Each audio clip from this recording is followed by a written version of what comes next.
Ils marchent d'un bon pas, ils sont enthousiastes. Sur ces images tournées dans la petite localité de Nebelet le 11 juillet, ces jeunes Tigréens rejoignent un camp d'entraînement des troupes du TPLF en guerre contre l'État fédéral. Des jeunes hommes, mais aussi quelques jeunes femmes. L'image d'une région mobilisée comme en témoigne ce soldat interviewé à Mekele, la capitale. Je gagnais ma vie comme laveur de voiture et je vendais de l'alcool aussi pour compléter mes revenus.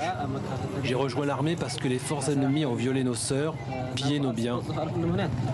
Ils ne veulent pas nous laisser vivre en paix. Donc je me bats pour mes frères, vieux et jeunes, mes sœurs et mes parents. Je suis heureux d'être dans l'armée parce que je peux éliminer nos ennemis.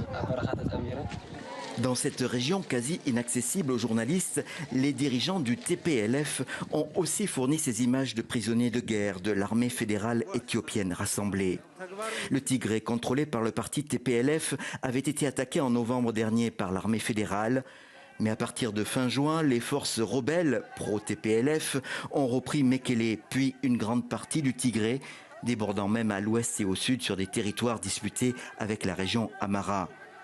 Aujourd'hui, les autorités TPLF ne veulent rien céder.